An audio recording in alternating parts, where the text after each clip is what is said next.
ಇದು ಯಾವ ದ್ರಾವಣ ಇದು? ಇದು ಇದು ಇದು ಈಗ ನೋಡ್ರಿ ಇದು ರೆಡ್ ಕಲರ್ ಚೇಂಜ್ ಐತೆ ಅಂದ್ರೆ ಪ್ರತ್ಯಾಮ್ಲ, ರೆಡ್ ಕಲರ್ ಆಗಿಲ್ಲ ಅಂದ್ರೆ ಈಗ ನೋಡ್ರಿ ಇದಕ್ಕೆ ಏನಪ್ಪಾ ಅಂದ್ರೆ ಎಲ್ಲದ್ರೊಳಗೆ ಸ್ವಲ್ಪ ಸ್ವಲ್ಪ ಅರಿಶಿನ ದ್ರಾವಣ ಹಾಕೋಣ. ಈಗ ಒಂದೇದ್ರೊಳಗೆ ನೋಡ್ರಿ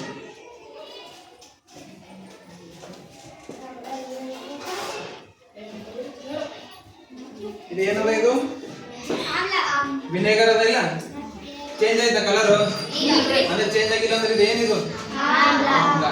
ಈಗ ಇದು ನೋಡ್ರಿ ಇದು ನಿರ್ಮ ಪೌಡರ್ ಸ್ವಲ್ಪ ಅಳಗಡಿಸ್ರಿ.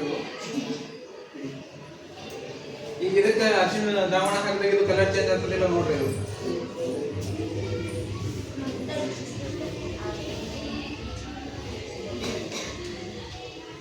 ಕಲರ್ ಮೇಲೆ ಸ್ವಲ್ಪ ಕಲರ್ ಚೇಂಜ್ ಆಯ್ತಾ?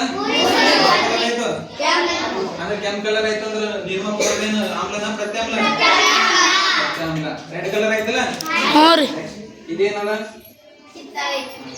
ಇದು ಆಮ್ಲ ಅದನ್ನ ಪ್ರತ್ಯಾಮ್ಲ ಅಂತ ಮಾಡ್ರಿ.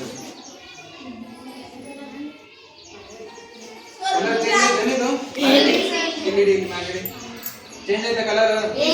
ಚೇಂಜ್ ಆಗಿಲ್ಲ ಅಂದ್ರೆ ಕಿತ್ತಳೆ ಹಣ್ಣಿನ ರಸ ಆಮ್ಲ ಪ್ರತ್ಯಾಮ್ಲ? ಆಮ್ಲ.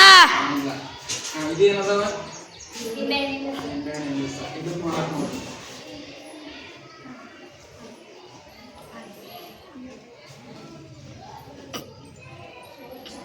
ಚೇಂಜ್ ಆಯ್ತು? ನಿಂಬೆಹಣ್ಣಿನ ರಸ ಏನದು? ಆಮ್ಲ. ಇದೇನದ? ಅಡಿಗೆ ಸೋಡಾ ಇಲ್ಲ? ಅಡಿಗೆ ಸೋಡಾ ಕಲರ್ ಚೇಂಜ್ ಆಗ್ತದಿಲ್ಲ ನೋಡಿ.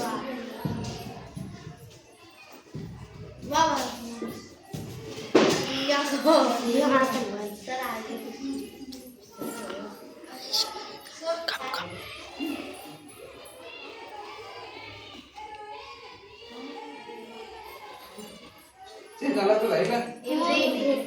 ಇಲ್ಲ